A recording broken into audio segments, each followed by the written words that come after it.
ایک مرتبہ پیار و محبت سے تمام حضرات درود شریف پڑھ لیجیے۔ اللہم صلی علی سیدنا و نبینا و شفیعنا و حبیبنا و مولانا محمد و بارک وسلم۔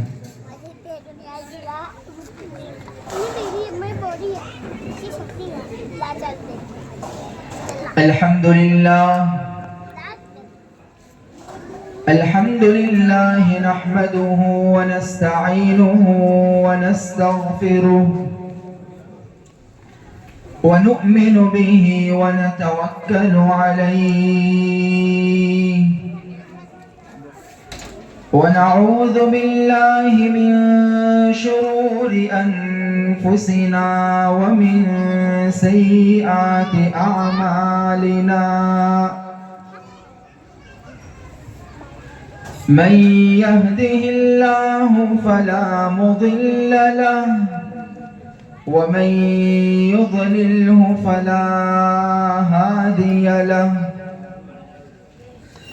ونشهد أن لا إله إلا الله وحده لا شريك له ونشهد أن سيدنا وسندنا ومولانا محمدا عبده ورسوله صلى الله تعالى عليه وعلى آله وأصحابه وبارك وسلم تسليما كثيرا أعوذ بالله من الشيطان الرجيم بسم الله الرحمن الرحيم إن عدة الشهور عند الله 12 شهرا في كتاب الله يوم خلق السماوات والأرض منها 4 حرم ذلك الدين القيم فلا تظلموا فيهن أنفسكم وقال الله تبارك وتعالى واتقوا فتنة لا تصيبن الذين ظلموا منكم خاصة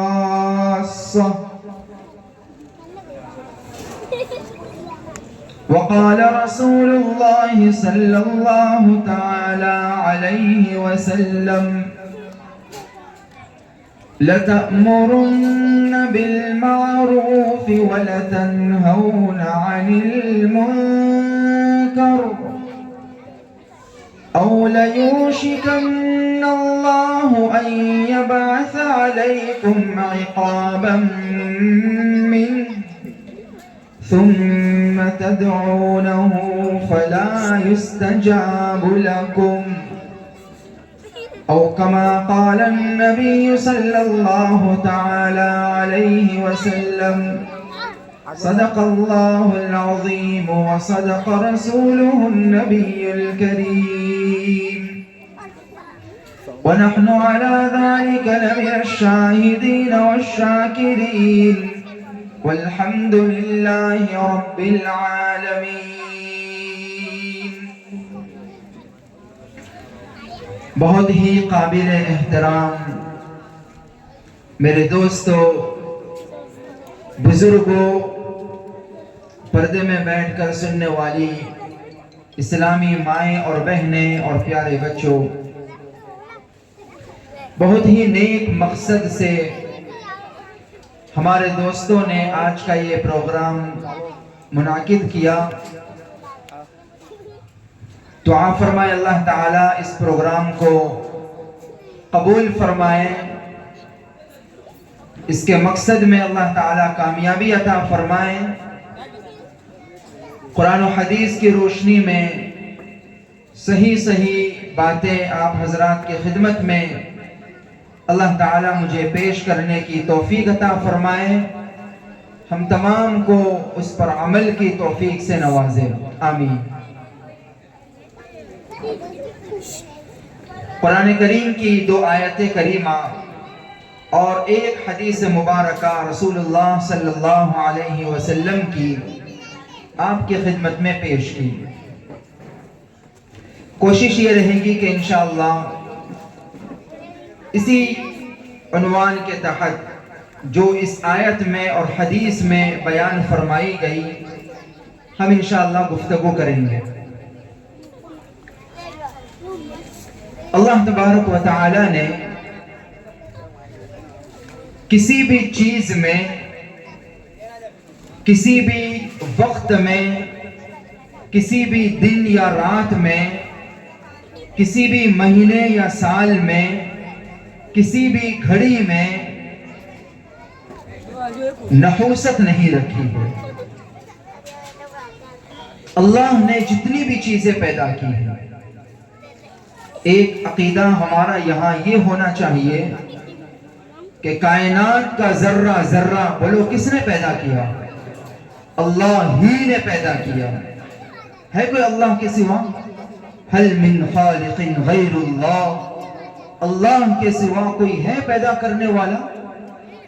کائنات کا ہر ذرہ اللہ نے پیدا کیا، چھوٹی چیز بھی اللہ ہی نے بنائی اور بڑی سے بڑی مخلوق بھی اللہ ہی نے بنائی۔ اس بناوٹ میں، اس تخلیق میں اللہ کے ساتھ کوئی شریک اور پارٹنر بولو ہے نہیں ہے، سب کچھ اللہ ہی نے بنایا ہے۔ غور کرنے کی بات یہ ہے کہ جب بنایا اللہ نے ہے تو چلانے والے بھی کون ہیں؟ ذرا بلند آواز سے بولیے گا۔ جب کائنات کا ایک ایک ذرہ، کائنات کی ہر شے، ہر چیز اللہ ہی نے بنائی ہے، اور اس پر ہر مسلمان کا ایمان ہے کہ اس تخلیق میں اللہ کا کوئی شریک نہیں ہو سکتا۔ قرآن کریم میں اللہ پاک نے کھول کھول کر یہ مضمون بیان فرمائے ہیں، بلکہ مشرکین مکہ سے اللہ تبارک و تعالی نے جناب محمد رسول اللہ صلی اللہ علیہ وسلم کے ذریعے سے اس کی تصدیق بھی کروائی ہے۔ مشرکین مکہ سے الگ الگ موقعوں سے پوچھا گیا، وَلَئِن سَأَلْتَهُم مَّنْ خَلَقَ السَّمَاوَاتِ وَالْأَرْضَ لَيَقُولُنَّ اللَّهُ، مشرکین مکہ سے تم پوچھو کہ یہ آسمان اور یہ زمین کس نے پیدا کیا، تو وہ بھی یہی، مشرکین مکہ کے بارے میں قرآن کہتا ہے کہ وہ بھی یہی کہیں گے کہ اللہ، یہ ساری چیزیں اللہ نے بنائی ہیں۔ اور ہمارا بھی یہی ایمان عقیدہ ہے اور ہونا ہی چاہیے، اور ہر مسلمان کا ہوتا بھی ہے کہ یہ ساری چیزیں اللہ ہی نے بنائی ہیں۔ غور فرمائیں کہ جب ان تمام چیزوں کو بنایا اللہ نے ہے، اس کی تخلیق میں اللہ کا کوئی شریک نہیں ہے، تو پھر اس کو چلانے میں اللہ کا کوئی شریک کیسے ہو سکتا ہے؟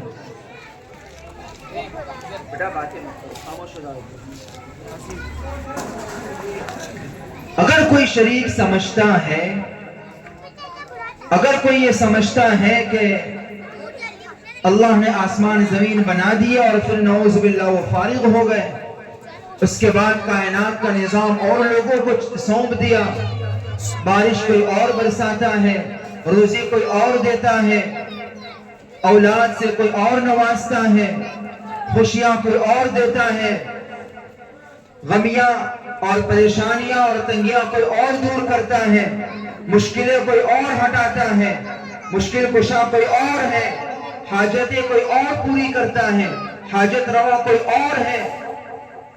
اس کا صاف مطلب یہ ہوا کہ انہوں نے اللہ کو کمزور سمجھا، اللہ کی طاقت اور اللہ کی قدرت کو انہوں نے سمجھا ہی نہیں ہے۔ تو کائنات کی ہر چیز اللہ نے بنائی اور ہر چیز چلاتے بھی اکیلے اللہ ہے، کہو بے شک۔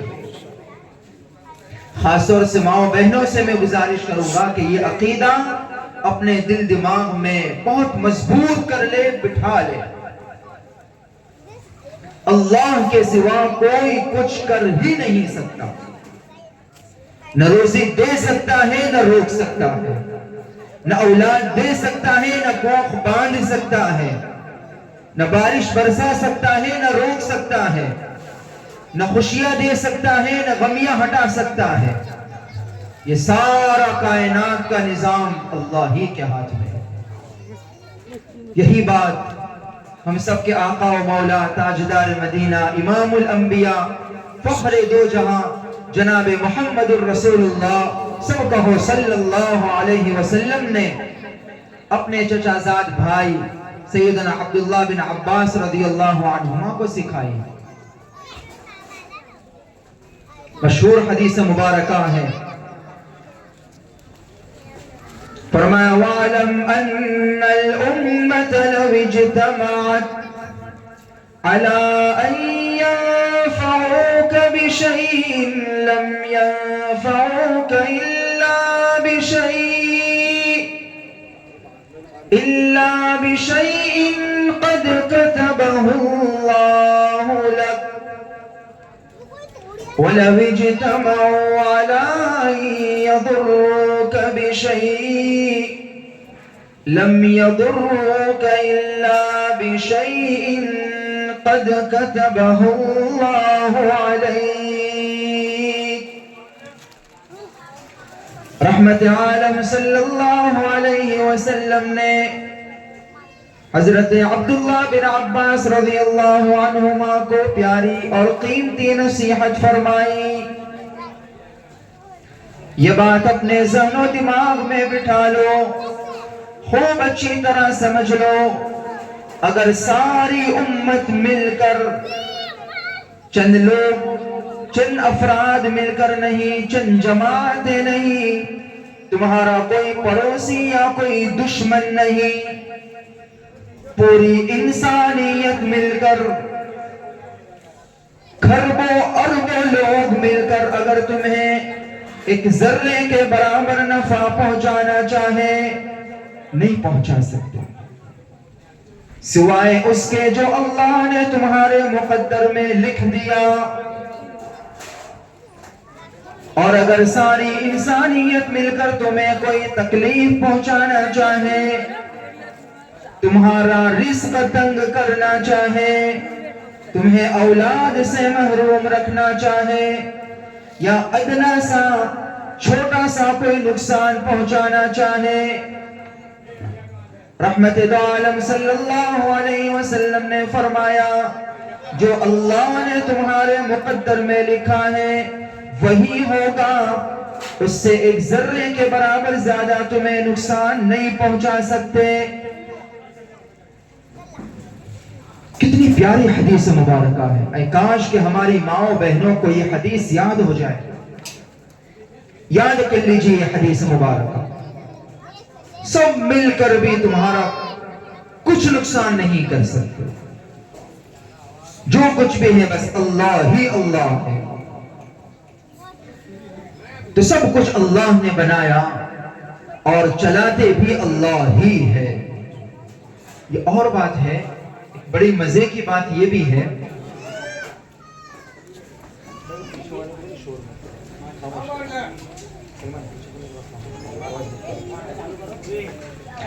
کچھ لوگ یہ سمجھیں گے کہ بھائی فلاں جگہ جاتے ہیں یہ ہو جاتا ہے، فلاں جگہ جاتے ہیں یہ ہو جاتا ہے۔ جو لوگ اللہ کے دربار میں جا کر اللہ کے آگے سر جھکاتے ہیں ان کے بھی کام اچھی طرح بنتے ہیں۔ بات اصل میں سمجھنے کی اتنی سی ہے، حضرت مولانا احمد اللہ صاحب راندیری رحمت اللہ علیہ، آپ میں سے بہت سے نے ان کو دیکھا بھی ہوگا، ان کے بیان بھی سنے ہوں گے۔ بڑے استاد حضرت مولانا محمد صاحب رحمت اللہ علیہ، اللہ تعالیٰ ان کو غریق رحمت فرمائے، اور یوں سمجھے کہ یہ انہی کی برکتیں ہیں جو ہم دیکھ رہے ہیں۔ اللہ تعالیٰ ان کی قبر کو ٹھنڈی بنائے، آمین۔ وہ ان کو بہت لاتے تھے اپنے یہاں ہاتھی خانہ میں، اور مسجدوں میں ان کے بہت بیان ہوتے تھے، شاید باہر بھی ان کے بیان ہوئے ہوں گے۔ ان کے بیانات کی کتاب بھی بنی ہے، چھپی ہے۔ اس میں انہوں نے ایک بہت پیاری بات لکھی۔ انہوں نے فرمایا کہ جو لوگ مندروں میں جاتے ہیں، بہت کام کی بات، بہت دھیان اور توجہ سے خواتین بھی سنیں، جو لوگ مندروں میں جاتے ہیں وہاں جا کر ناریل پھوڑے یا ہاتھ جوڑ کر کھڑے رہیں یا ماتھا ٹیکے یا کچھ بھی کریں، آخر جب وہ وہاں سے واپس لوٹتے ہیں تو جو منت اور جو مراد وہ لے کر گئے ہوتے ہیں، کیا ایسا ہوتا ہے کہ اس کا ریزلٹ بالکل زیرو ہوتا ہے؟ کیا ایسا ہوتا ہے کہ ان کی کوئی منت اور مراد پوری ہوتی ہی نہیں ہے؟ بولو، ایسا نہیں ہوتا۔ اس میں سے بھی اکثر کی مانتائیں پوری ہو جاتی ہیں، اکثر کی مرادیں پوری ہو جاتی ہیں، اور وہ جو خواہش لے کر گئے ہوتے ہیں وہاں مندر میں ماتھا ٹیکنے اور ناریل پھوڑنے کے باوجود بھی ان کے وہ کام بن جاتے ہیں۔ اس پر کیا کہا جائے؟ کیا وہ بت ان کے کام بناتا ہے؟ کیا وہ پتھر کی بے جان مورتی نے ان کی تکلیفیں دور کی ہیں؟ ظاہر ایسی بات تو نہیں ہے۔ کام بنانے والے کون ہیں؟ بولو، صرف اللہ ہی ہے، چاہے مسلمان ہو یا غیر مسلم ہو۔ کام تو اللہ ہی بناتے ہیں، لیکن بات اصل میں یہ ہے کہ یہ دنیا دارالامتحان ہے۔ بات اتنی سی ہے، یہ دنیا کیا ہے؟ دارالامتحان ہے، دارالعلوم نہیں۔ دارالامتحان مطلب امتحان کی جگہ ہے۔ اللہ تعالیٰ آزماتے ہیں۔ اللہ تعالیٰ کبھی کبھی مسجد میں آنے والے، تہجد میں رونے والوں کی بھی مراد پوری نہیں کرتے، آزماتے ہیں کہ دیکھیں میرے بندے کا ایمان ڈگمگا تو نہیں جاتا۔ اور کبھی کسی اور جگہ جانے والے کو بھی بھر بھر کے اللہ دے دیتے ہیں، آزمانے کے لیے کہ کہیں اس کا ایمان مجھ سے ہٹ تو نہیں جاتا، کہیں وہ یہ تو نہیں سوچنے لگتا کہ داتا وہ ہے، مشکل کشا وہ ہے، حاجت روا وہ ہے، کہیں ایسا تو نہیں سوچنے لگ جاتا۔ اللہ آزماتے۔ تو بات یہ ذہن میں رکھے کہ سب کچھ کرنے والے اللہ ہے۔ اور یہ بات میں اپنی طرف سے کیوں کہوں گا جب قرآن میں اللہ نے یہ باتیں بیان فرما دی، حدیث میں ہمارے آقا نے یہ ساری تفصیلات بیان فرما دی، پھر کسی اور کی بات کا کوئی معنی ہی نہیں رکھتا۔ قرآن بھرا پڑا ہے اس طرح کی باتوں سے، احادیث میں اللہ کے نبی نے بہت ساری اس طرح کی روایتیں بیان فرمائی۔ شروع میں جملہ آپ نے سنا کہ اللہ نے کسی بھی دن یا رات میں، کسی بھی وقت میں، کسی بھی گھڑی میں نحوست نہیں رکھی، سب برابر ہے۔ البتہ کوئی جگہ، کوئی وقت، کوئی گھڑی، کوئی دن، کوئی رات انسان کے عمل کی وجہ سے یا تو بابرکت بن جاتے ہیں یا تو منحوس بن جاتے ہیں۔ کسی میں خاص کوئی نحوست اللہ نے، سب برابر ہے، لیکن عمل کی وجہ سے اس میں یا تو برکت آ جاتی ہے یا تو نحوست، چاہے وہ جگہ ہو یا دن ہو یا رات ہو یا کوئی لمحہ ہو۔ اصل ہے انسان کا عمل۔ اس کی ایک آسان سی مثال، اگر انسان بازار میں جا کر، بازار جس کو رسول اللہ صلی اللہ علیہ وسلم نے فرمایا شر بقاع الارض اسواقها، کہ سب سے بری جگہ روئے زمین پر بازار ہوتے ہیں، وہاں انسان اللہ سے غافل ہوتا ہے، شیطان کے فندے میں زیادہ پھنس سکتا ہے۔ بازار سب سے زیادہ بری جگہ ہے روئے زمین پر۔ اگر اسی جگہ پر انسان جا کر رسول اللہ صلی اللہ علیہ وسلم کی ہدایت کے مطابق چوتھا کلمہ پڑھے، لا الہ الا اللہ وحدہ لا شریک لہ، لہ الملک و لہ الحمد وَهُوَ عَلَى كُلِّ شَيْءٍ قَدِيرٌ پڑھیں، اسی بازار میں جا کر سچائی اور امانتداری سے تجارت کریں، اسی بازار میں جا کر اپنی نگاہوں کی حفاظت کرتے ہوئے سودا سلف خرید کر لے کر آ جائے، اسی بازار میں جا کر اللہ رسول کے حکم کے مطابق اپنے کام پورے کر کے واپس آ جائے، تو وہ جگہ اس کے لیے اب بری اور منحوس نہیں ہے، بلکہ وہی جگہ اس کے لیے بابرکت بن گئی، اور وہی جگہ اس کے لیے نامہ اعمال میں نیکیوں کے بڑھنے کا اور اضافے کا سبب بن جائے گا۔ اور اس کے بالکل اپوز میں اللہ کے نبی صلی اللہ علیہ وسلم نے فرمایا خیر بقاع الارض مساجدها، روئے زمین کی سب سے بہترین جگہ کون سی ہے؟ مسجد۔ لیکن کوئی بندہ مسجد میں آ کر نماز پڑھنے، ذکر کرنے، تلاوت کرنے، دعا مانگنے کے بجائے اسی مسجد میں آ کر غیبت کرنے لگے، اسی مسجد میں آ کر کسی کو تنگ کرے، کسی کو پریشان کرے، کسی کو زبان سے ایل فل جملے بولے، کسی کا دل آ کر توڑے، تو اب وہی جگہ اس کے لیے وہ تھی تو بابرکت، مگر اس کے اس عمل کی وجہ سے اس کے نامہ اعمال میں گناہ لکھے جائیں گے اور نحوست لکھی جائے گی۔ تو بہت آسان سی بات ہے کہ اصل کمال انسان کے اعمال میں ہے، اصل کمال انسان کے اعمال میں ہے، انسان کا جیسا عمل ہوگا ایسا اس کو پھل ملے گا۔ تو یوں تو اللہ نے ہر دن رات گھڑیاں سب برابر رکھی ہے، اب انسان کا اپنا عمل اس کو قیمتی بنائے یا ضائع کر دے، بابرکت بنائے یا منحوس بنائے، لیکن اللہ تبارک و تعالی منحوس تو کچھ نہیں بنایا، یہ بات تو طے شدہ ہے، کوئی دن رات منحوس نہیں۔ بہت سے لوگ شادی کے موقع پر وہ تاریخ بھی دیکھتے ہیں اور پتہ نہیں وہ اقرب اور کیا کچھ چیزیں دیکھتے ہیں، تو میرے بھائیوں، میرے دوستوں، میری ماں اور بہنوں، میں پوری ذمہ داری سے آپ کی خدمت میں یہ بات عرض کرتا ہوں، ایسا کچھ بھی نہیں ہے اسلام میں، کوئی گھڑی کوئی دن رات منحوس نہیں ہے۔ آپ کسی بھی وقت میں کوئی بھی کام کرو،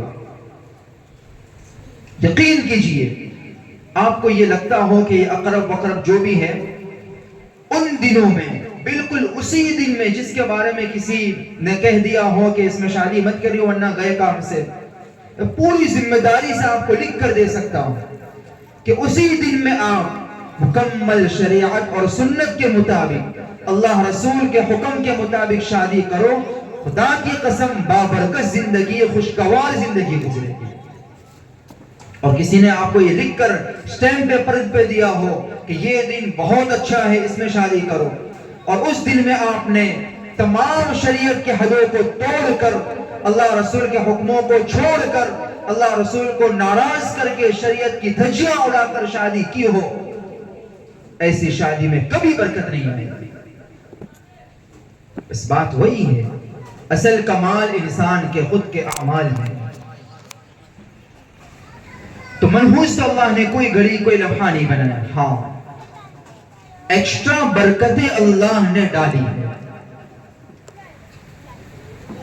کوئی وقت اللہ نے منحوس تو بنایا ہی نہیں ہے، زیادہ کی برکتیں اللہ نے کچھ لمحوں گھڑیوں میں اللہ نے ضرور ڈالی ہے۔ کچھ مہینے ایسے ہیں جس میں اللہ نے برکت ڈالی، کچھ دن ایسے ہیں جو بابرکت ہے، کچھ راتیں بڑی قیمتی ہیں، دن رات کی کچھ گھڑیاں بڑی قیمتی ہے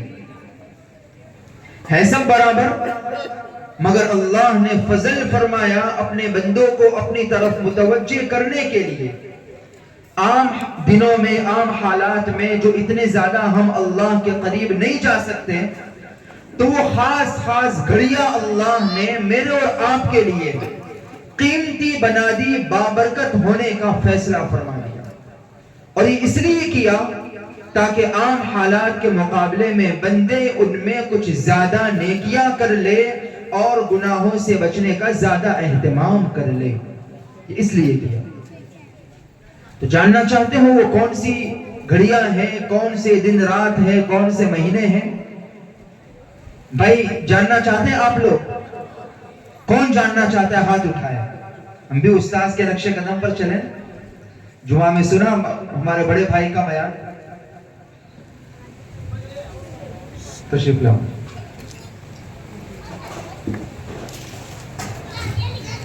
چار مہینے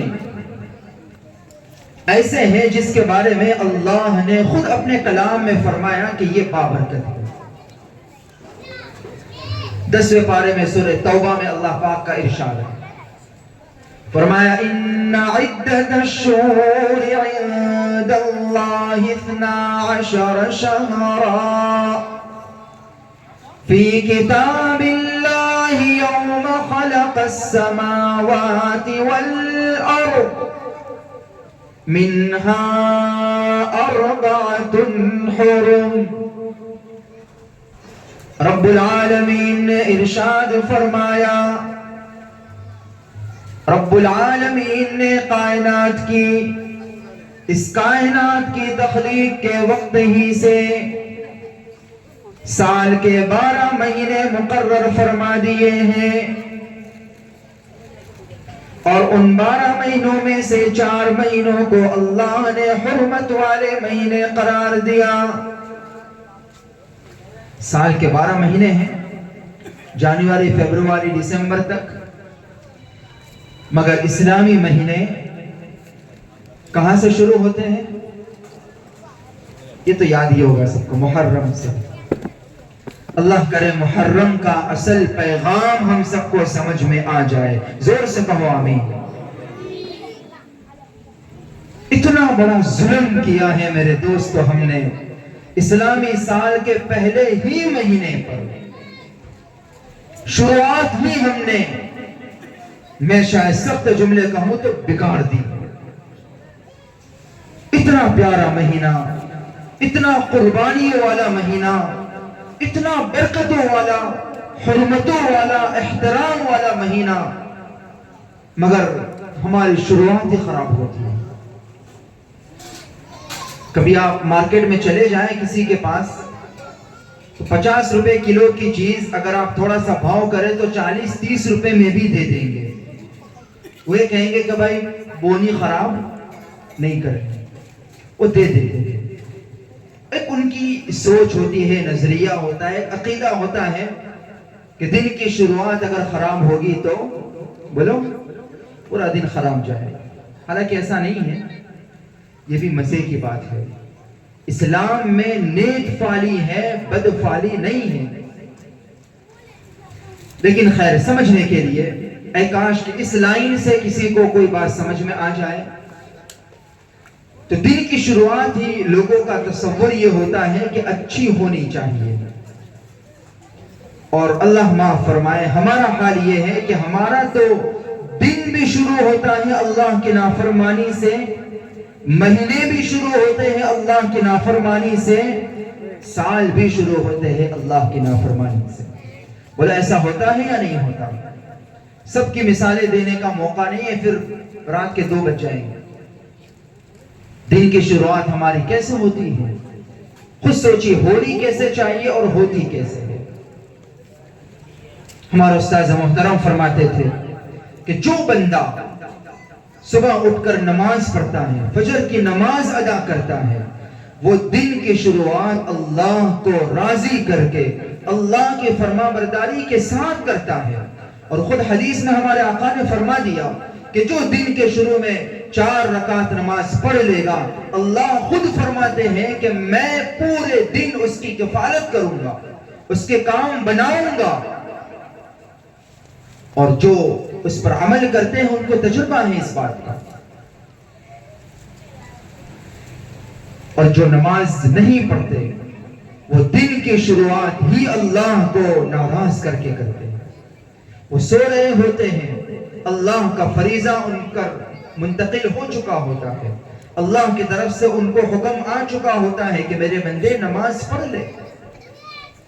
اور ایسا نہیں ہے کہ 14 صدیوں پہلے کہہ دیا ختم ہو گیا۔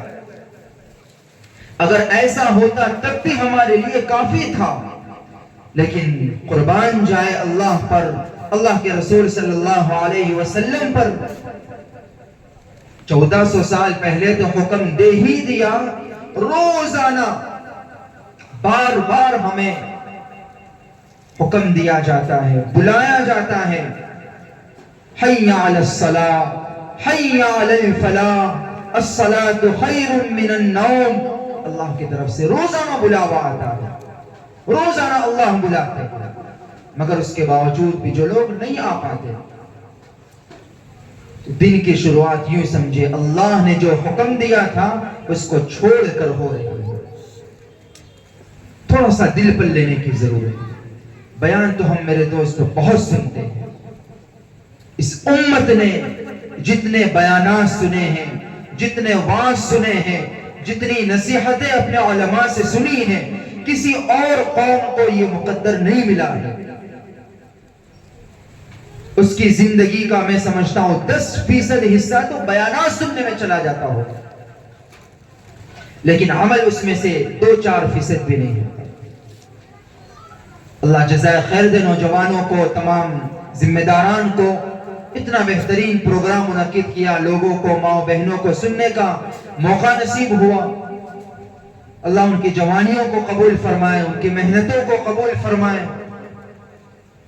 یہ سارے پروگرامات اور یہ سارے بیانات اسی لیے، اس کا مقصد یہ ہے کہ ہم کوئی بات سن کر اس پر عمل کا داعیہ اپنے اندر پیدا کرے، جذبہ پیدا کرے، سرسری طور سے بس آئے سنے چلے گئے ایسا نہ ہو۔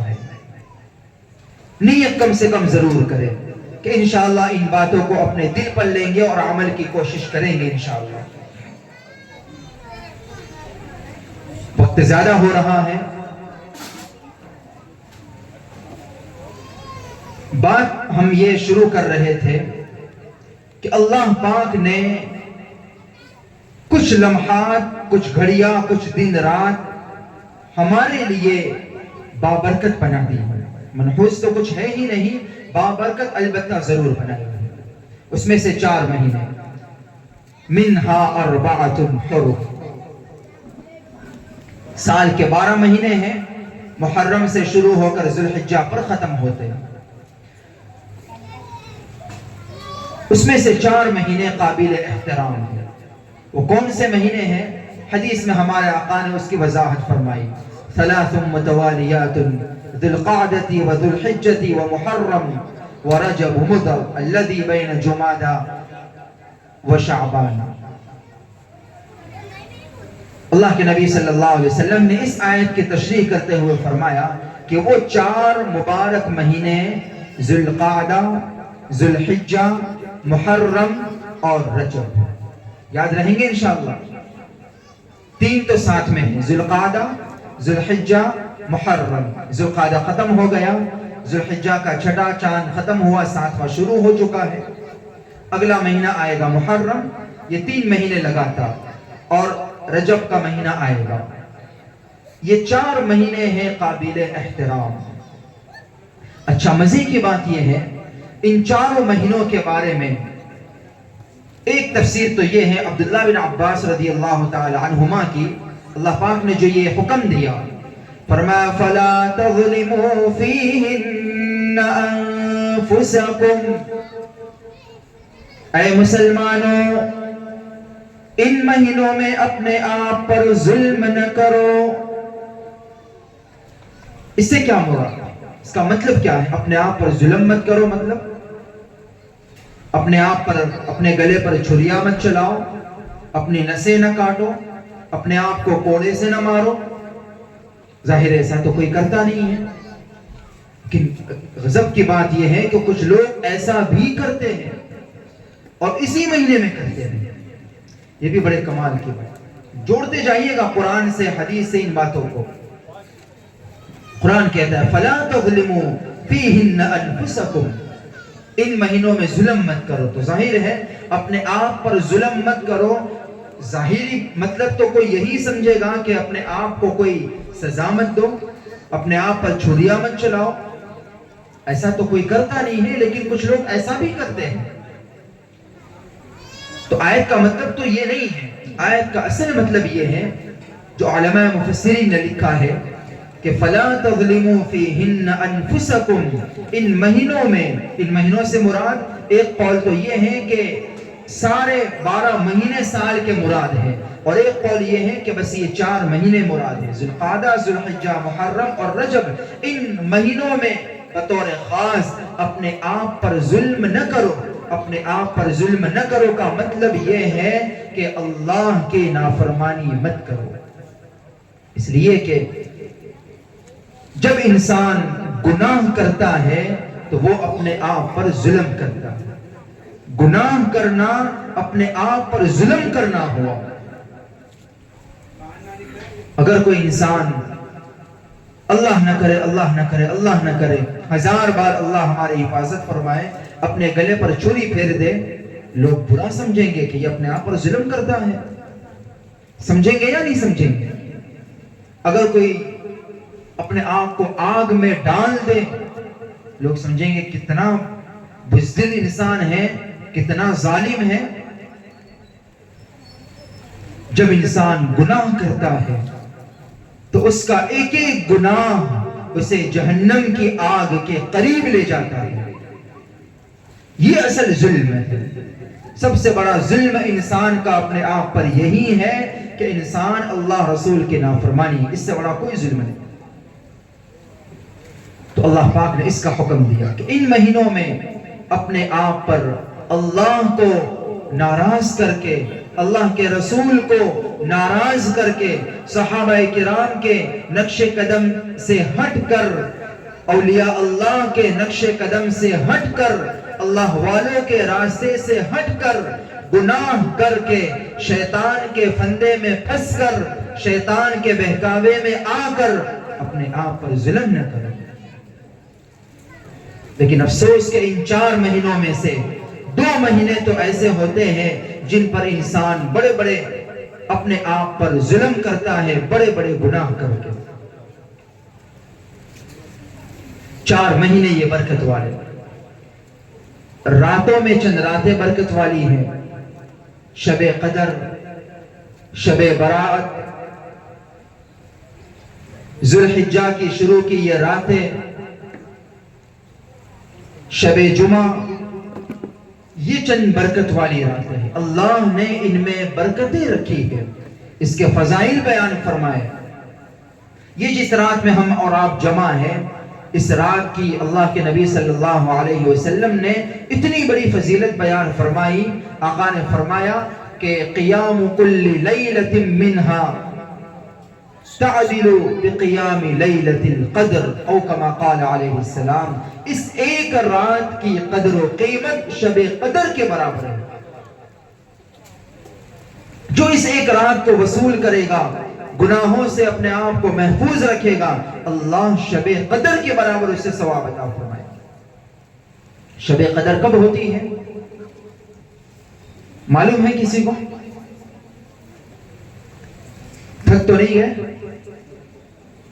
شب قدر کی تعیین نہیں ہے، شب قدر متعین بولو نہیں ہے۔ خود حدیث میں ہمارے آقا نے، اچھا یہ بھی ایک بڑی پیاری حدیث مبارکہ ہے۔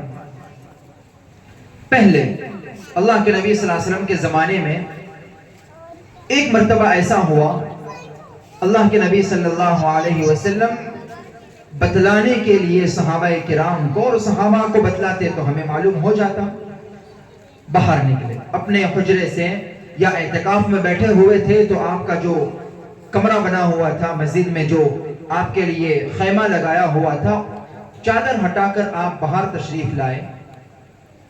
صحابہ کرام کو یہ بتانا چاہا کہ شب قدر کب ہے، ابھی فکس نہیں ہے، یاد رکھیے گا 27ویں شب رمضان کی شب قدر ہو، اس کے زیادہ امکان ہے، پوسیبلیٹی زیادہ ہے کہ 27ویں رات شب قدر کی ہو، اور زیادہ مشہور یہ ہے، بہت سارے علماء کا یہ قول ہے، مگر فکس نہیں ہے۔ اس لیے کہ خود حدیث میں اللہ کے نبی صلی اللہ علیہ وسلم نے صاف فرما دیا، التمسوها فی العشر الاواخر من رمضان، رمضان کے آخری 10 دنوں میں ڈھونڈو، تلاش کرو، اور اس میں بھی طاق راتوں میں تلاش کرنے کا حکم دیا. 21 23 25 27 29 تلاش کرو اس میں، یہ حکم دیا آقا نے. اس سے پہلے ہمارے نبی صلی اللہ علیہ وسلم بتلانے کے لیے باہر تشریف لائے کہ میں بتا دوں کہ شب قدر کون سی ہے. اگر بتا دیتے تو اچھا ہوتا نا، لیکن نہیں بتایا وہی اچھا ہے. وہ کیسے، وہ بھی انشاءاللہ بتاؤں گا. اب باہر تشریف لائے، مگر جو چیز آپ بتانے کے لیے باہر تشریف لائے تو وہ نہیں بتائی. اور آپ نے فرمایا کہ مجھے اللہ تبارک و تعالیٰ کی طرف سے شب قدر کی تعیین بتلا دی گئی تھی. شب قدر کون سی رات میں ہوتی ہے، رمضان کی کس تاریخ میں ہوتی ہے، مجھے بتا دیا اللہ نے. مگر اور یہ بھی فرمایا خرجت لأخبرکم، میں یہ بتلانے کے لیے تم کو باہر آیا، مگر میں نے دیکھا کہ فتلاحا فلان و فلان او کما قال، فلا شخص کو دیکھا کہ وہ جھگڑ رہے ہیں، ان کے درمیان آپس میں جھگڑا ہو رہا ہے.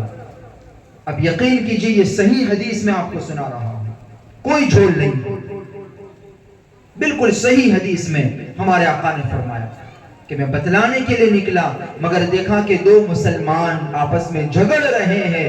اس جھگڑے کی نحوست سے اللہ تبارک و تعالیٰ نے شب قدر کی تعیین اٹھا لی. وہ پیارے آقا، وہ جناب محمد الرسول اللہ صلی اللہ علیہ وسلم جنہوں نے جبریل امین سے صرف ایک مرتبہ قرآن کی آیت سنی، زندگی پر کبھی نہیں بھولے. بولے بھولے کبھی؟ اور صرف ایک آیت نہیں سنی، 6,500 سے زیادہ آیتیں سنی کہ نہیں سنی؟ قرآن شریف 6,500 سے زیادہ آیتیں. جبریل امین ایک مرتبہ صرف آقا کو سنا کر چلے گئے، پوری زندگی ہمارے آقا کبھی نہیں بھولے. لیکن یہ ایک اتنی سی بات کہ شب قدر کی کون سی تاریخ ہے، 1 سے لے کر 30 رمضان میں، یہ اللہ کی طرف سے بھلا دیا گیا. بھولے نہیں، بلکہ کیا ہوا؟ بولو، بھلا دیا گیا. اور بھلا دیا کیوں گیا؟ یہ اصل چیز ہے. کیوں بھلا دیا گیا؟ بولیے. ڈر لگتا ہے شاید، اس لیے کہ ہمارے یہاں روزانہ ہوتا ہے. کوئی دن خالی نہیں، کوئی گھر خالی نہیں، کوئی گلی خالی نہیں، کوئی محلہ خالی نہیں، رمضان جیسا مبارک مہینہ بھی خالی نہیں. جھگڑا بولو ہوتا ہے کہ نہیں ہوتا؟ میرے دوستو، جھگڑالو لوگ اللہ کو بالکل پسند نہیں ہیں. غالباً یہ حدیث ہے، ابغض الرجال الى اللہ الالد الخصب، او کما قال علیہ السلام، کہ اللہ کے نزدیک سب سے زیادہ مبغوض، سب سے زیادہ ناپسندیدہ مرد یا عورت وہ ہے جو سب سے زیادہ جھگڑا لے. اسی جھگڑے کی نحوست سے شب قدر اٹھا لی. تو ارادہ کرے، نیت کرے، پکا وعدہ کرے کہ آج کے بعد انشاءاللہ کبھی نہیں جھگڑیں گے. کہو انشاءاللہ. نہ گھر میں نہ باہر، نہ بیوی کے ساتھ، نہ میاں کے ساتھ، نہ ساس کے ساتھ، نہ بہو کے ساتھ، نہ دیرانی جیٹھانی کا آپس میں جھگڑا، نہ اڑوس پڑوس والوں کے ساتھ. مل جل کر رہے، پیار محبت سے رہے. اللہ نے مختصر سی زندگی دی ہے، بڑی پیاری زندگی دی ہے. یہ میرے اور آپ کے ہاتھ میں ہے. یقین کیجئے یہ میرے اور آپ کے ہاتھ میں ہے. ہم چاہیں تو اسی زندگی کو جنت جیسی بنا سکتے ہیں، اور اسی زندگی کو ہم اپنے برے اعمال کی وجہ سے جہنم نما بھی بنا سکتے ہیں. وہی بات سارا دار و مدار اعمال پر. صبر کرنا سیکھے، برداشت کرنا سیکھے، ایک دوسرے کی کڑوی کسیلی بات سن کر سہ جانا سیکھے. صبر کرنے میں، برداشت کرنے میں جو مزہ ہے، قسم اللہ کی بدلہ لینے میں وہ مزہ نہیں ہے۔ کبھی تجربہ کر کے دیکھنا، کبھی جھگڑا ہوا، اس نے 2 گالی دی، آپ نے 10 دے دی، اس نے 1 لگائی، آپ نے 10 لگا دی، دوسرے دن آپ کے دل میں کیا کیفیت بنتی ہے وہ دیکھنا۔ اسے نوٹ کر لو، لکھ لو نوٹ میں۔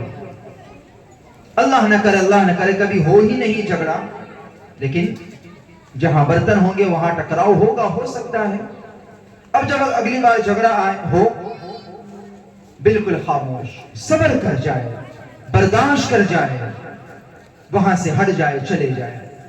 اب دوسرے دن آپ کے دل میں کیا سکون ملتا ہے آپ خود دیکھ لیجئے، بڑا مزہ آئے گا، اور سامنے والا شرم سے پانی پانی ہو چکا ہوگا۔ میں نے اتنا بولا، وہ خاموش رہا۔ لوگ تعریف ایسے ہی لوگوں کی کرتے ہیں، جو 2 کے بدلے 10 سنا دے، لوگ ایسے کو اچھا نہیں سمجھتے، ڈرتے ہیں اس سے۔ اور جو سہ جائے، برداشت کر جائے، خاموشی سے نکل جائے، اللہ کی نظروں میں بھی وہ پیارا بن جاتا ہے اور لوگ بھی اس کو اچھا سمجھتے ہیں۔ حضرت موسیٰ علیہ السلام نے اللہ تعالیٰ سے ایک مرتبہ پوچھا، ایک حدیث تو وہ سنی کہ سب سے زیادہ ناپسندیدہ اور سب سے زیادہ برا کون؟ یاد رہی حدیث؟ کیا بتایا تھا؟ سب سے زیادہ برا آدمی اللہ کی نگاہوں میں کون ہے؟ جو سب سے زیادہ جھگڑالو ہو۔ اور اسی سے ملتی جلتی، اس سے بالکل اپوزٹ، حضرت موسیٰ علیہ السلام نے اللہ تعالیٰ سے پوچھا، من احب عبادک عندک، کہ باری تعالیٰ آپ کے نزدیک سب سے زیادہ پسندیدہ کون، سب سے اچھا اور پیارا بندہ کون؟ بننا چاہتے ہیں سب اللہ کے پیارے؟ کون بننا چاہتا ہے؟ ایمانداری سے ہاتھ اٹھا کر بتا، اللہ قبول فرما لے۔ اللہ سے دعا ہے آپ کے اس ہاتھ اٹھانے کی برکت سے ہی اللہ آپ کو اپنا پیارا بنا لے، آمین۔ لیکن کچھ عمل ہے چھوٹے چھوٹے، اگر وہ عمل کر لے تو پیارے آقا نے تو گارنٹی دی ہے۔ حضرت موسیٰ علیہ السلام نے پوچھا، من احب عبادک عندک، سب سے پیارا آپ کے نزدیک کون ہے؟ اللہ تعالیٰ نے فرمایا، من اذا قدر غفر، کہ جو بندہ قدرت کے باوجود بھی، طاقت کے باوجود بھی سامنے والے کو معاف کر دے، وہ سب سے پیارا ہے۔ ساس کے پاس پاور ہے، گھر کی وہ بڑی ہے، وہ چاہے تو بہو کو گالیاں دے دے، 2-4 کڑوی کسیری سنا دے، اور چاہے تو معاف بھی کر سکتے۔ اسی طرح کسی کو اللہ نے طاقت دی ہے، سامنے والا کمزور ہے، چاہے تو اسے 2 تھپڑ لگا لے اور چاہے تو معاف کر دے۔ خود کا عمل ہے، خود کے عمل سے انسان اچھا اور برا بن سکتا ہے۔ تو شب قدر، اس کی تعیین اٹھا لی اللہ نے، فکس نہیں کری۔ اس کی ایک وجہ تو یہ ہے، اور اس کا ایک فائدہ بھی ہے۔ شب قدر فکس نہیں ہے، وہ اچھا ہی ہے ہمارے لیے۔ شب قدر اللہ نے متعین کیوں نہیں کی، اس کی تعیین کیوں اٹھا لی، اس کی جو بہت ساری حکمتیں علماء نے بیان فرمائی، اس میں ایک حکمت یہ بھی لکھی ہے، اگر شب قدر فکس ہوتی کہ 27ویں رات شب قدر، 23 یا 25 یا 29ویں رات شب قدر، اگر یہ فکس ہوتی اور اس رات میں بھی اگر کوئی بندہ اللہ کی نافرمانی کرتا تو یہ تھپا لگ جاتا کہ اس بندے نے شب قدر جیسی عظیم گھڑیوں میں بھی اللہ کی نافرمانی کی، اور پھر اس سے بڑا محروم کوئی نہ ہوتا۔ سمجھنے والی بات ہے، یہاں تو امکان ہے 23 میں اگر کسی نے گناہ کیا تو چلو امکان ہے کہ یہ شب قدر نہیں ہوگی، 25 والی ہوگی۔ 27 میں گناہ کر دیا تو امکان ہے کہ چلو ہو سکتا ہے اس سال وہ والی ہوگی، امکان ہے ایک گناہ کا بوجھ تھوڑا سا ہلکا ہو جاتا۔ لیکن اگر فکس ہو جاتی تو انسان کا جرم بہت زیادہ بڑھ جاتا، اتنا زیادہ بڑھ جاتا کہ وہ سہ بھی نہ سکتا۔ یہ بات میں نے اس لیے عرض کی، شب قدر اگرچہ متعین نہیں ہے، شب قدر جو برکت والی رات ہے وہ اگرچہ فکس نہیں ہے، لیکن کچھ لمحے، کچھ دن اور رات، کچھ گھڑیاں تو فکس ہے ہی بطور برکت، کچھ دن اور رات تو ہے ہی پہلے سے فکس بابرکت ہونے کے اعتبار سے۔ اب جوڑیے کڑی کو، اگر ان دن اور راتوں میں جو پہلے سے فکس ہیں کہ یہ برکت والے ہیں، یہ قابل احترام ہیں، اگر ہم نے ان میں گناہ کیا تو یہ عام دنوں میں، عام راتوں میں گناہ کرنے کے بنسبت اور زیادہ بڑا جرم سمجھا جائے گا، جیسا کہ شب قدر اگر فکس ہوتی تو اس پہ گناہ کرنے کا جرم عام راتوں میں گناہ کرنے کے مقابلے میں زیادہ بڑھ جاتا۔ وہ فکس برکت والے دن رات کون سے ہیں؟ یہ 4 مہینے، اس میں سے یہ جو دن چل رہے ہیں وہ بھی ہیں، اور آنے والا محرم کا مہینہ بھی ہے۔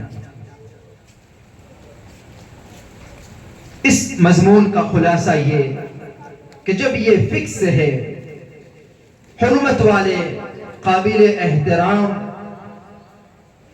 ادب کرنے کے قابل، گناہوں سے زیادہ بچے جانے کے لائق فکس ہے، تو سوچئے ان میں گناہوں سے اپنے آپ کو زیادہ بچانا ضروری ہے یا نہیں ہے؟ اور بڑے کمال کی بات یہ علماء مفسرین نے لکھی ہے کہ مشرکین مکہ ان 4 مہینوں کا احترام کرتے تھے، وہ سمجھتے تھے کہ یہ حرمت والے مہینے ہیں، ادب کے قابل مہینے ہیں، ان مہینوں میں گناہ اور نافرمانی ان کے کانسیپٹ کے حساب سے، ان کے اعتبار سے، بت پرستی کو تو وہ گناہ سمجھتے ہی نہیں تھے، وہ کرتے تھے، ان کے حساب سے جو گناہ اور غلط کام جیسے لوٹ مار کرنا یہ عام ان کا پیشہ تھا۔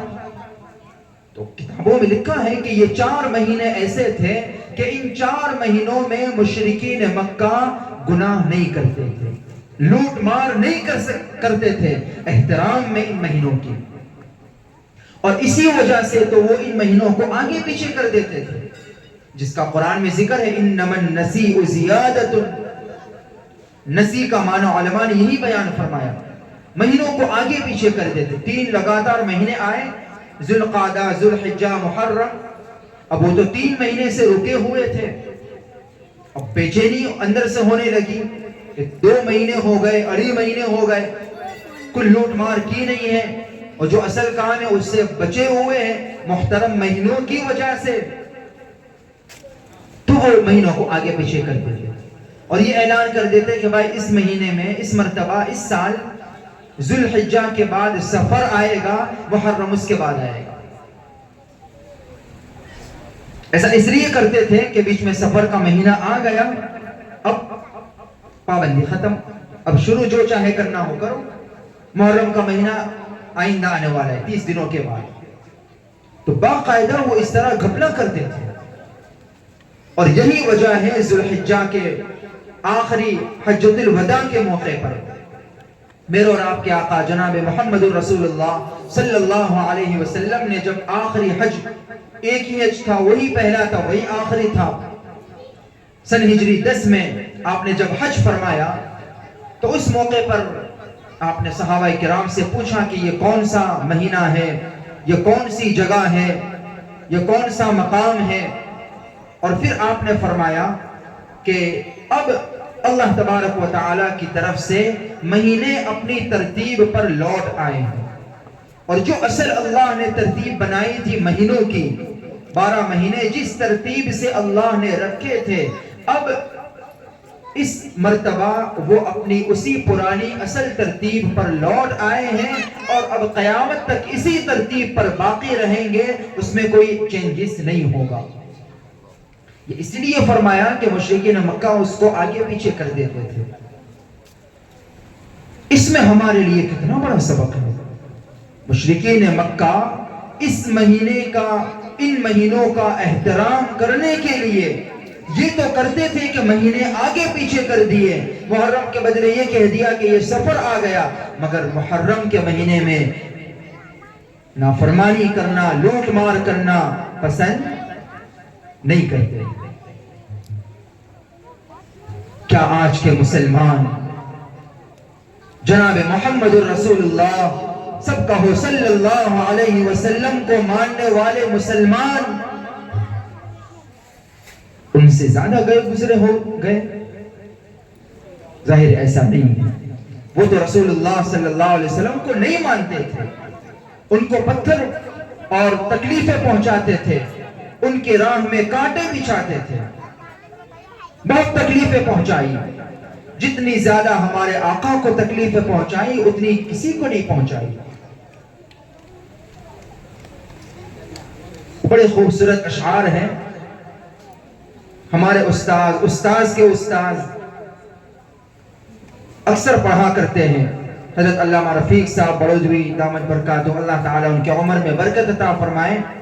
میرے استاذ بھی ہوتے ہیں، ہمارے استاذوں کے بھی استاذ ہوتے ہیں، حضرت مولانا نیاز صاحب تشریف فرمائے، ان کے بھی غالب تو اکثر یہ اشعار پڑھا کرتے ہیں۔ راہ میں جس نے کانٹے بچھائے، گالی دی پتھر برسائے۔ ہمارے آقا کے ساتھ یہی ہوتا تھا۔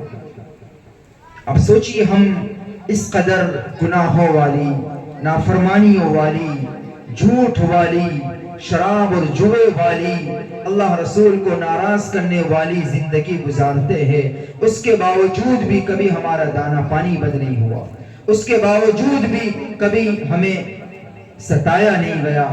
آج کل جو کچھ ہوتا ہے مسلمانوں کے ساتھ اور جو مسلمانوں کو شکایتیں ہیں وہ تو کچھ بھی نہیں ہے، کچھ بھی نہیں ہے۔ جو تکلیفیں ہمارے آقا کو پہنچائی، ظاہر سی بات ہے ہم میں سے کتنے ایسے ہوں گے جن کو پتھر سے مار مار کر لہو لہان کر دیا گیا ہو؟ کوئی نہیں ہوگا دین کی نسبت پر۔ کتنے ایسے ہوں گے دین کی نسبت پر جن کی بیٹیوں کو طلاقیں ہوئی ہو؟ کتنے ایسے ہوں گے جب دین کے خاطر گزرتے ہو ان کے راستے میں کانٹے بچھائے گئے ہو؟ کوئی نہیں ہوگا۔ لیکن وہ پیارے آقا جناب محمد الرسول اللہ سب کہو صلی اللہ علیہ وسلم کے ساتھ یہ سب کچھ ہوا۔ کائنات کے افضل ترین انسان ہونے کے باوجود اللہ کے علاوہ آپ سے بڑا اس کائنات میں کوئی ہو ہی نہیں سکتا۔ یہ ہمارا ایمان ہے۔ آسمان کے نیچے، زمین کے اوپر آپ سے بڑھ کر، آپ سے برتر، آپ سے اعلیٰ، آپ سے افضل کوئی ہوا ہی نہیں ہے۔ دل و جان سے ہم اس بات کو مانتے ہیں اور ڈنکے کی چوٹ پر ساری دنیا کے لوگوں کے سامنے یہ کہتے ہیں سب سے بڑے جناب محمد الرسول اللہ ہیں، آپ سے بڑا اس پوری کائنات میں کوئی نہیں سوائے اللہ کے۔ مگر اس کے باوجود بھی دل دکھتا ہے، کچھ لوگ یہ کہتے ہیں کہ یہ تو گستاخ رسول ہے، یہ تو آقا کو نہیں مانتے۔ اللہ سب کو ہدایت نصیب فرمائے، آمین۔ راہ میں جس نے کانٹے بچھائے،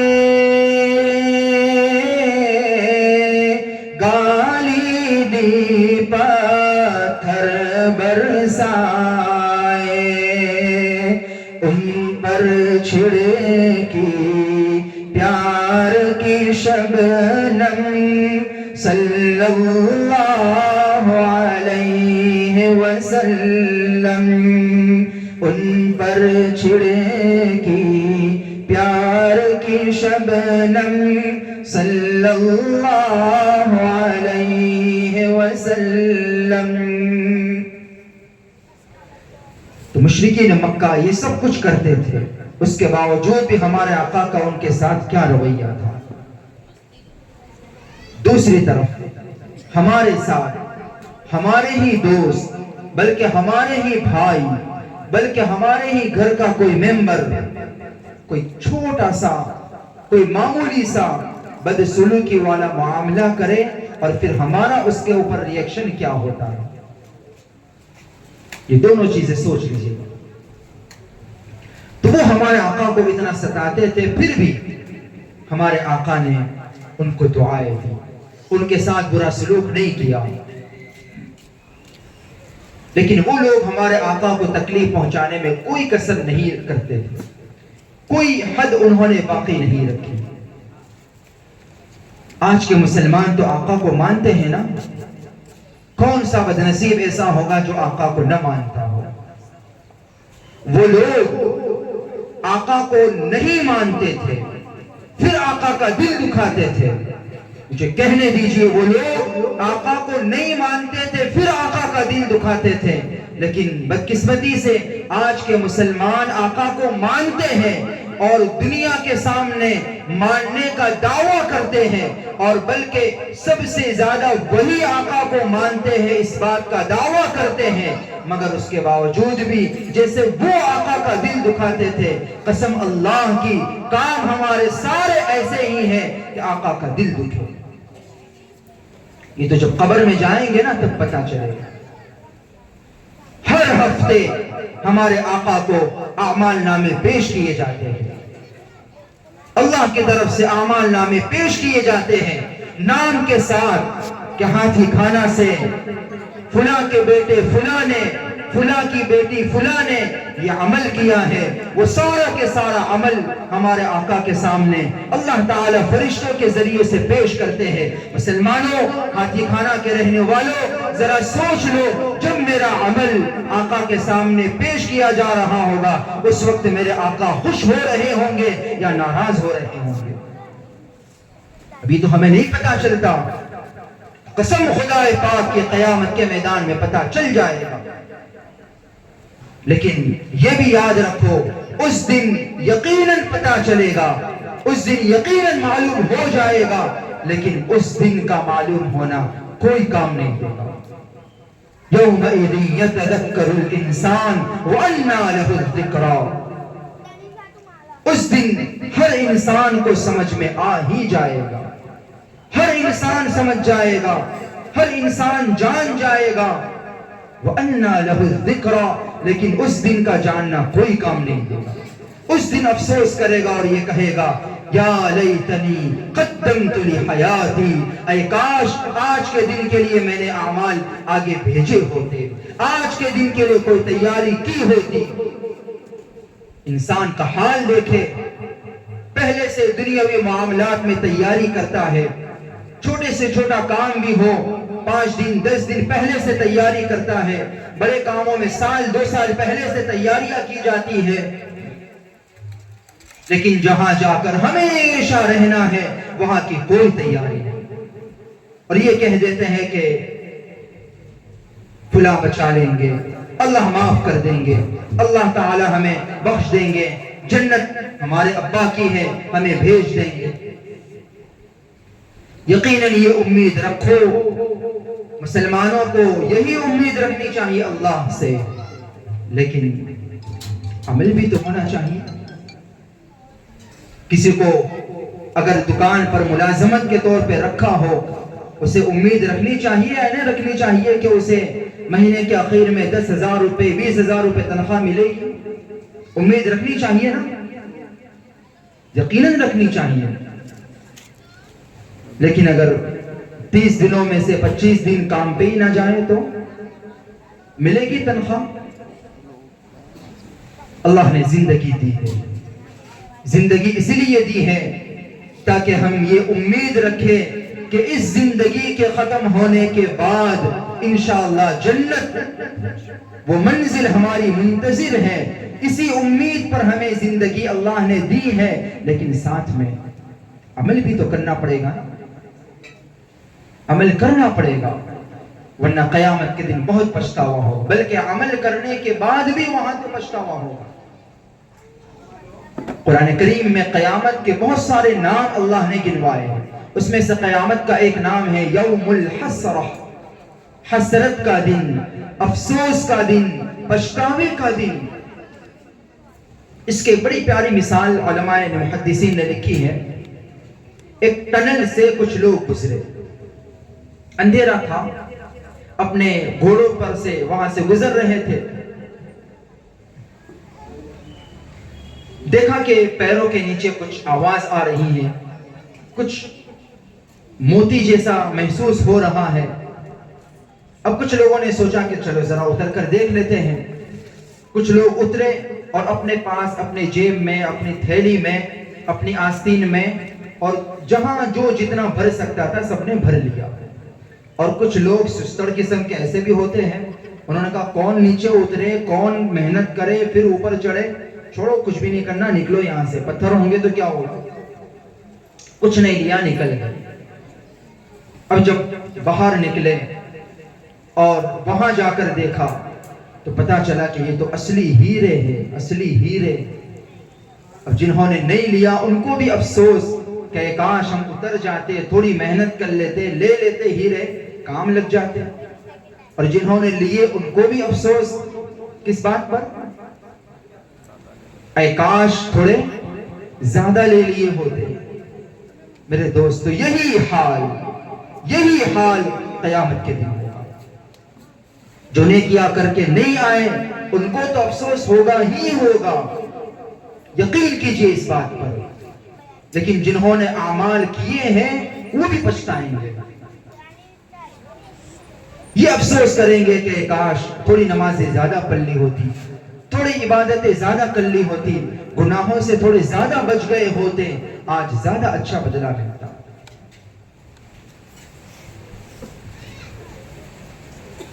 اپنی زندگی پر غور کیجئے، اپنی جوانی پر غور کیجئے.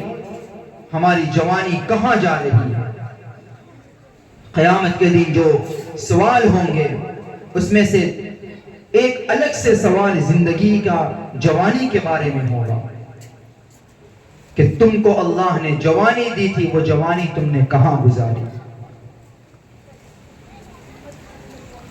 یاد رکھے جس کی جوانی خوبصورت ہوگی اس کا بڑھاپا بھی شاندار ہوگا، اور جس کی جوانی گناہوں سے لت پت ہوگی اس کا بڑھاپا پھر بڑا خوفناک ہوگا. اللہ نے بڑی پیاری زندگی دی ہے، بڑی خوبصورت جوانی دی ہے، اس کی قدر کیجیے.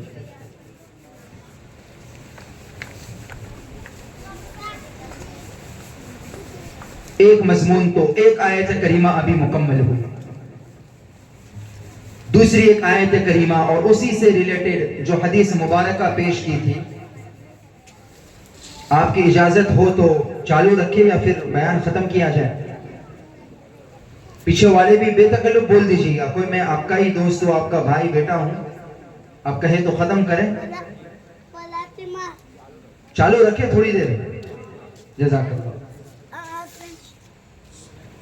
اگر لگے تو کچھ چٹھی لکھ کے بھیج دیجیے گا، کوئی تکلف مت کیجیے گا، ورنہ یہ سیٹ ایسی ہے کہ 5 گھنٹے بھی آدمی نہیں اترے گا. اور یہ آپ کی برکت ہے، آپ نے موقع دیا، آپ نے دعائیں دی، آپ نے نوازا تو اللہ نے اس مقام تک پہنچا. باقی کوئی حیثیت نہیں ہے، اللہ جانتا ہے مجھے. دوسری آیت کریمہ، ایک تو یہ آیت کریمہ خاص طور سے جو 4 مہینے ہیں اس میں محرم کا مہینہ بھی ہے، ذوالحجہ، ذوالقعدہ، رجب بھی ہے. ان مہینوں کو اللہ نے فکس کر کے کہہ دیا کہ اس میں گناہ مت کرو، اس میں گناہوں سے بچو، اس میں غلط کام کرنے سے بچو. اچھا غلط کام کیا ہے یہ بھی سمجھنے کی ضرورت ہے.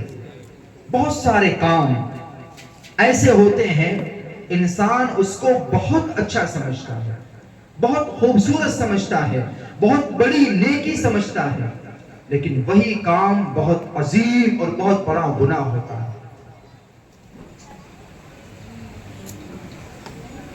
قرآن کریم میں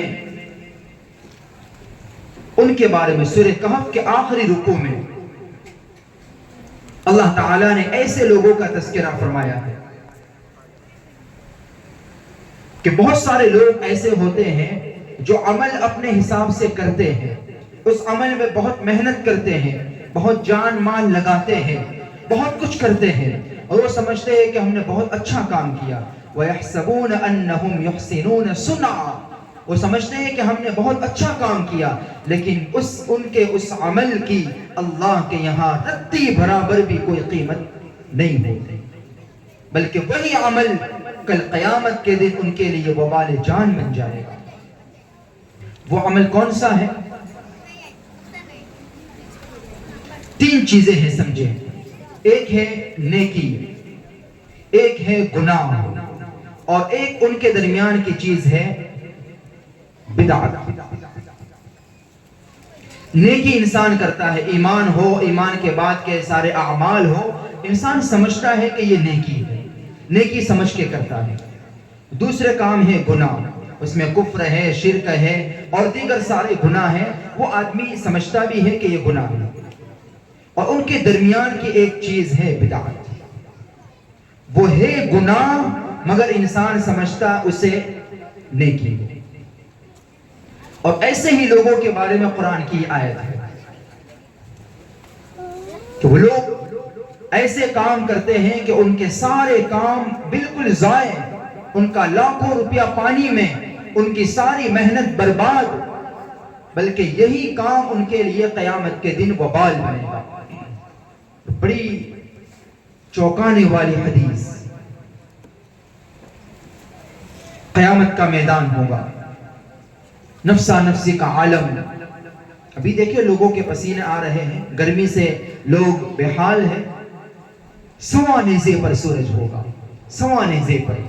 آج تو لاکھوں کلومیٹر دور ہے سورج، 45-46 ڈگری اگر ہو تو انسان کے پسینے چھوٹ جاتے ہیں۔ اس دن کی ڈگری شاید 1-2 کروڑ سے بھی زیادہ ہوگی، یقین کیجئے۔ سورج بالکل اوپر، اور ہر بندہ اپنے اپنے گناہوں کے بقدر پسینے میں ڈوبا ہوا ہوگا۔ کچھ خوش نصیب لوگ وہاں بھی بڑے مزے سے ہوں گے، بہت اطمینان میں ہوں گے، کوئی خوف نہیں، کوئی غم نہیں، کوئی ٹینشن نہیں، بڑے مزے سے۔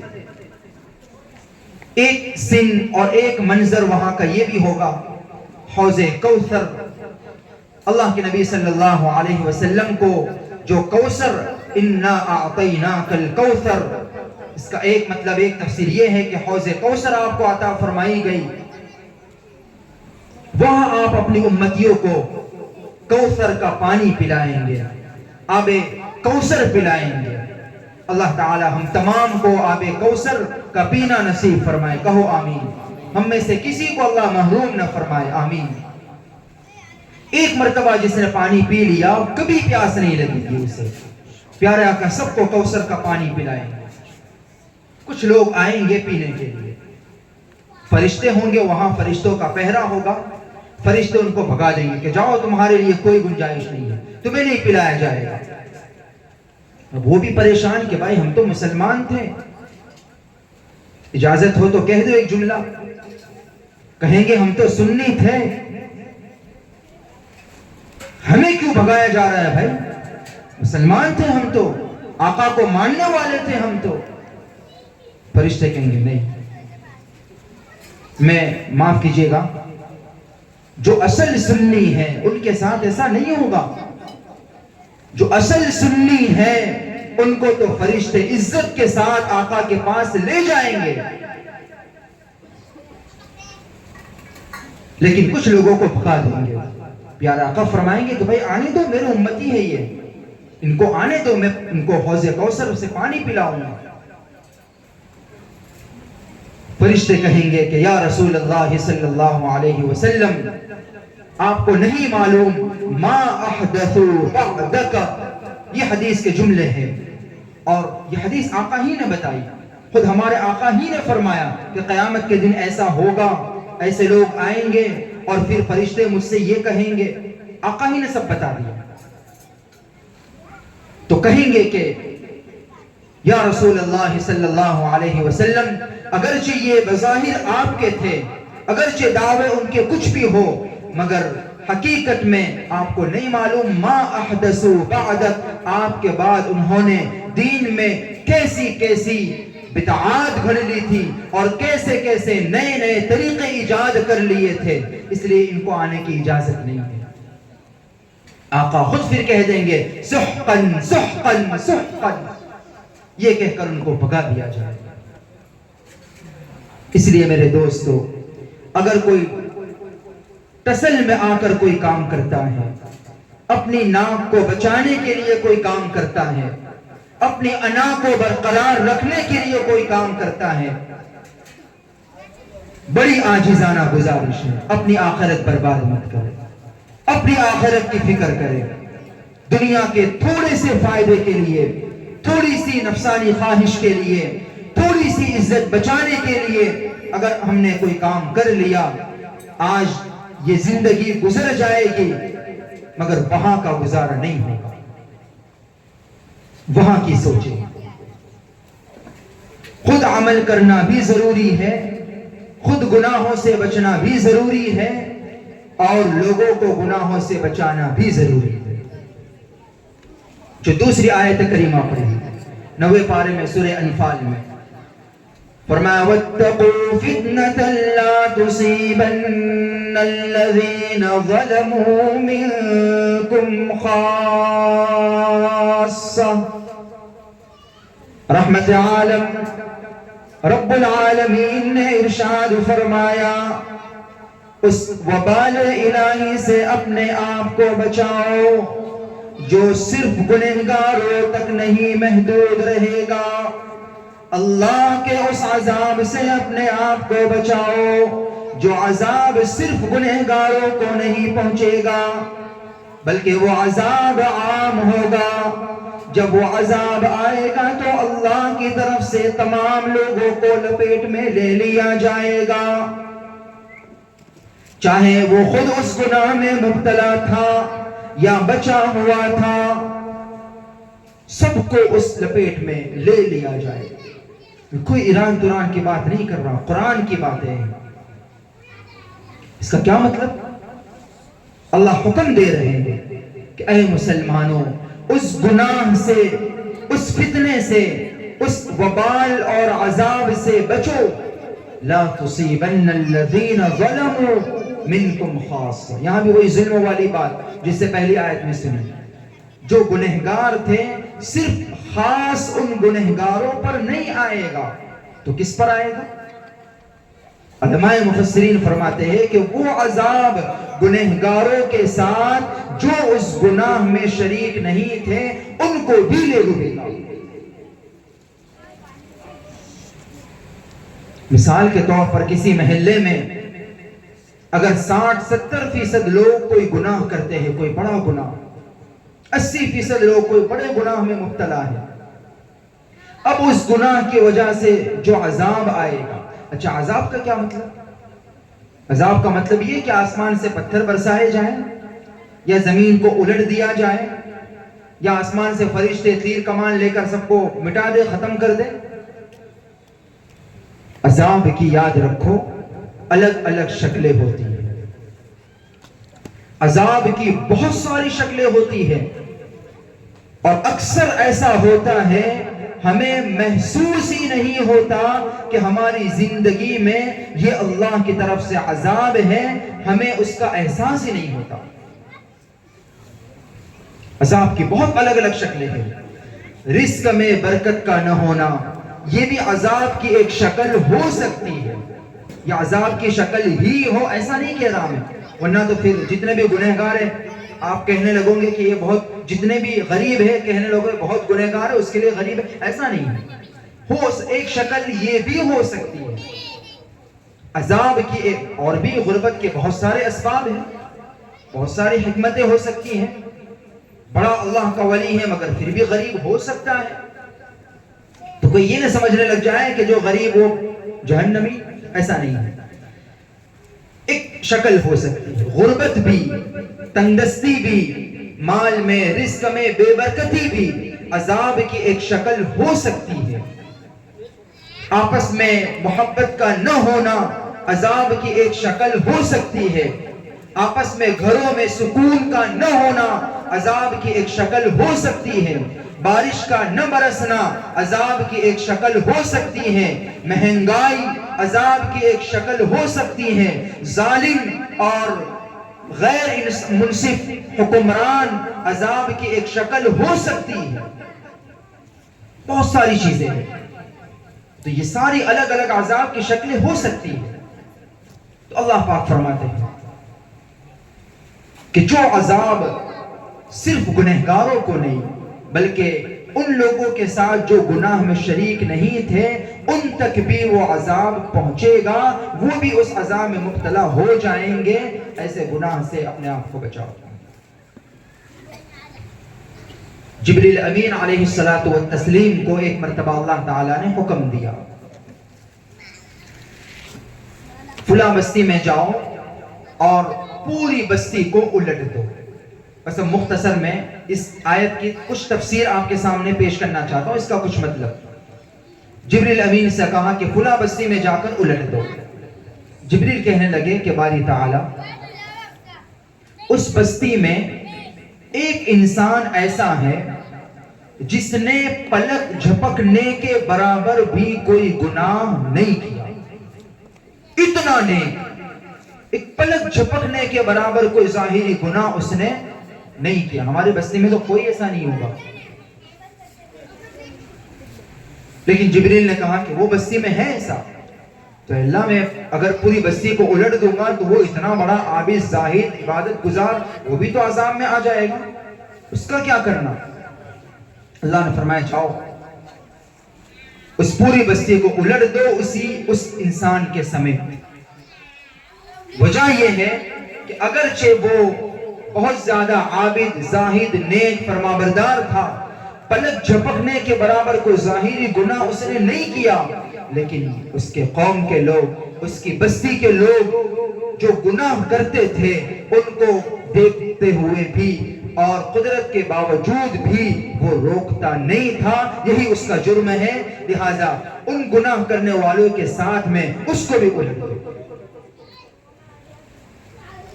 البتہ اتنی بات ضرور ہے، پیارے آقا نے حدیث میں جو بیان فرمائی، دنیا میں تو یہی معاملہ ہوگا، دنیا میں تو اس عذاب میں سارے لپیٹ میں لے لیے جائیں گے۔ قرآن کی آیت آپ نے سنی، آخرت میں یہ ہوگا کہ اگر کوئی نیک تھا تو پھر اس کو اس کے عمل کے حساب سے الگ کر دیا جائے گا، جو سارے کے سارے عذاب میں لپیٹ لیے گئے تھے ان میں سے آخرت میں الگ کر دیے جائیں گے، مگر دنیا میں سارے کے سارے اس عذاب میں گرفتار کر دیے جائیں گے۔ اور اس کی ایک مثال بھی دی ہمارے آقا نے، بہت آسان مثال، بخاری شریف کی روایت۔ آقا نے فرمایا کہ چند لوگ ایک کشتی میں سوار ہو، اوپر والوں کے پاس پانی کا کولر ہے، ٹھنڈا پانی ہے ان کے پاس، نیچے والوں کے پاس پانی نہیں ہے۔ ابھی نیچے والے اوپر والوں کے پاس پہنچے، بھائی پانی پلاؤ، ہمیں بھی پیاس لگی ہے۔ ایک بار، دو بار، تین بار، چار بار، پانچ بار پانی پلا دیا۔ اب انہوں نے کہا کہ بھائی یہ کیا لگا رکھا ہے، جاؤ تم تمہارا انتظام خود کرو۔ اب نیچے والے بھی بڑے عقل مند تھے، انہوں نے سوچا کہ بھائی یہ بات برابر ہے، بار بار کون اوپر جاوے، ایک کام کرتے ہیں، ہمارے تو نیچے ہی پانی ہے، دریا میں ہم لوگ سفر کر رہے ہیں، کشتی میں ناوڑی میں بیٹھے ہوئے ہیں، بار بار اوپر جانا، اس سے تو لاؤ کلہاڑی، ایک سوراخ کرو، پانی پانی۔ اب ذرا ہمارے آقا سمجھا رہے، یہ ہمارے آقا نے مثال دی ہے، کتنی پیاری مثال ہے، ایسی مثال آقا ہی دے سکتے تھے۔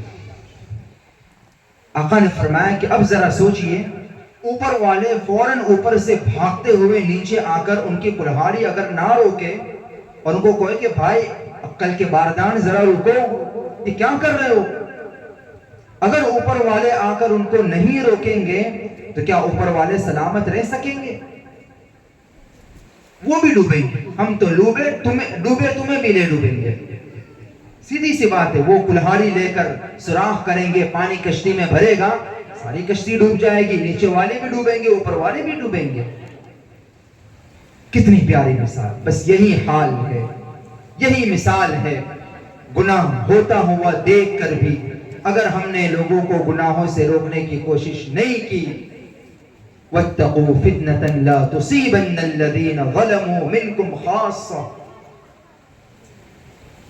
اللہ کے نبی صلی اللہ علیہ وسلم نے اس کا حکم دیا۔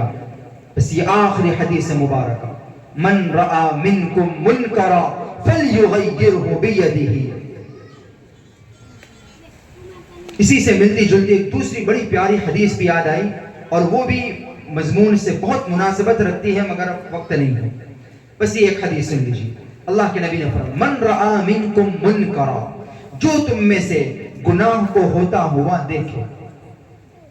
اچھا، جو 3 چیزیں ہم نے سنی تھی اس میں ترتیب تھوڑی سی آگے پیچھے ہو گئی۔ پہلے نمبر پر نیکی، دوسرے نمبر پر گناہ، اور تیسرے نمبر پر یعنی خطرناک 3rd کلاس وہ ہے بدعت۔ یہ بھی یاد رکھیے، اس لیے کہ گناہ کرنے والا کبھی نہ کبھی توبہ کر لے گا۔ جملہ یاد رکھیے گا، جو آدمی گناہ کرتا ہے اسے گناہ سمجھتا ہے، ایک نہ ایک دن اسے توبہ کی توفیق ضرور مل جائے گی، لیکن جو بدعت کرتا ہے اسے موت تک کبھی بھی توبہ کی توفیق نہیں ہوگی، اس لیے کہ وہ تو بدعت کو نیکی سمجھتا ہے، بھلا نیکی سے کون توبہ کرتا ہے؟ تو نیکی، دوسرے نمبر پر گناہ، اور اس سے بھی خطرناک بدعت۔ تو اگر ہم کوئی گناہ ہوتا ہوا دیکھے، اور اس سے بڑھ کر، اس سے بدتر اگر بدعت کو ہوتا ہوا دیکھے، آقا نے فرمایا فَلْيُغَيِّرْهُ بِيَدِهِ، اگر اللہ نے ہمیں طاقت دی ہو اپنے ہاتھ سے روکو۔ ہاتھ سے روکنے کا کیا مطلب؟ فتنہ پھیلانا، انتشار پھیلانا، جھگڑا کھڑا کر دینا، اور آپس میں 2 پارٹ کر دینا، یہ بھی اسلام نہیں سکھاتا۔ اسلام تو بہت پیارا مذہب ہے، اسلام بہت خوبصورت مذہب ہے۔ یہ تو میری اور آپ کی کمزوری ہے کہ ہم نے ابھی تک اسلام کو 10% بھی نہیں سمجھا۔ یقین کیجیے، اسلام کو ہم نے 10% بھی ابھی تک نہیں سمجھا، ورنہ اتنا خوبصورت اسلام ہے، اتنا خوبصورت اسلام ہے، اتنا خوبصورت مذہب ہے، قسم خدا کی اگر ہم سمجھ گئے ہوتے اور اس پر عمل کر لیا ہوتا ہم نے، تو دنیا کی یہ قومیں آج مسلمان ہونے کو ترس رہی ہوتی، لیکن آج اس سے الٹا ہے۔ آقا نے فرمایا کہ جو بھی گناہ اور غلط کام ہوتا ہوا دیکھے، اپنے ہاتھ سے، اپنے پاور سے، اپنے طاقت سے صحیح طریقے سے اس کو روکنے کی کوشش کرے، اس کی پہلی ذمہ داری ہے۔ سب سے پہلا ایمان کا مضبوط درجہ اس کے حق میں یہی ہے، فَإِن لَمْ يَسْتَطِعْ فَبِلِسَانِهِ، اور اگر ہاتھ سے نہیں روک سکتا، کچھ لوگ ایسے ہوتے ہیں جن کو اللہ نے یہ پاور دیا ہوتا ہے، ورنہ اکثر لوگ ایسے نہیں ہوتے، تو ان کے لیے یہ ہے کہ فَبِلِسَانِهِ، اپنی زبان سے روکنے کی کوشش کرے، زبان سے جا کے گالیاں نہ بولے، زبان سے جا کے ان کو جھڑک نہ دے، ان کو برا بھلا نہ کہے، بلکہ ہمارے یہاں تو اصول ہی یہ ہے کہ گناہ کو برا سمجھنا ہے، گنہگار کو کبھی حقیر نہیں سمجھنا۔ آج ہی تعلیم میں حدیث سنی، لا تحقرن احدا من المسلمین، کسی بھی مسلمان کو حقیر نہ سمجھو، چاہے وہ گنہگار ہی کیوں نہ ہو۔ ہمیں نہیں معلوم اللہ کے یہاں کس کا کیا مرتبہ ہے۔ تو گناہ کو برا سمجھنا ہے، گنہگار کو نہیں، اچھے انداز میں جا کر اس کو سمجھانا ہے، یہ ہماری ذمہ داری ہے۔ اور میرے بھائیوں، میرے دوستوں، یہ صرف امام صاحب کی ذمہ داری نہیں ہے، یہ صرف عالم صاحب کی اور مفتی صاحب کی ذمہ داری نہیں ہے۔ من رآ منکم من العالم من الائمۃ من الفقہاء نہیں فرمایا کہ علماء میں سے، مفتیوں میں سے جو تم میں سے یہ دیکھے وہ یہ کرے۔ آپ سب کو آقا نے حکم دیا، آپ سب کو آقا نے حکم دیا ہے، اے مسلمانوں، تم میں سے جو بھی برائی کو ہوتا ہوا دیکھے، سب سے پہلے ہاتھ سے نہ روک سکے، زبان سے روکے، بھلے طور سے اس کو سمجھائے، سمجھاتا رہے، سمجھانے سے کبھی نہ اکتائے۔ سیدنا نوح علیہ السلام نے 950 سال تک سمجھایا، سمجھاتے رہے۔ ہم تو 2 4 5 10 مرتبہ سمجھا کے اکتا جاتے ہیں۔ سمجھاتے رہے، موت تک یہ نیت کرے کہ ہم سمجھاتے رہیں گے انشاءاللہ۔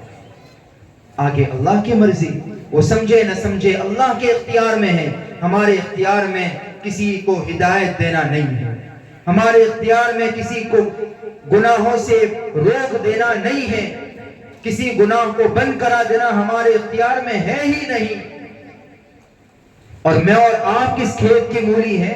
خود آقا کو فرما دیا انک لا تہدی من احببت ولکن اللہ یہدی من یشاء، ہدایت اللہ کے ہاتھ میں ہے، کسی کے اختیار میں نہیں ہے۔ تو ہم روک تو نہیں سکتے، ہم بند نہیں کرا سکتے، ہم بالکل ختم نہیں کر سکتے، ہم کوشش کر سکتے ہیں، اور کوشش کرنے کے ساتھ قیامت کے دن ہمارے پاس یہ جواب ہوگا کہ اے اللہ ہم نے انہیں سمجھایا تھا، الہ العالمین ہم نے کوشش کی تھی، اللہ کے یہاں ہم کہہ سکیں گے بس۔ اور گنہگاروں سے بھی پوچھا جائے گا، قیامت کے دن پوچھیں گے فرشتے کہ کیا تمہارے پاس سمجھانے والے نہیں آئے تھے؟ کیا تم کو بتانے والے نہیں آئے تھے کہ یہ غلط ہے، یہ صحیح نہیں ہے، حق راستہ یہ ہے، یہ غلط ہے، اسے چھوڑو؟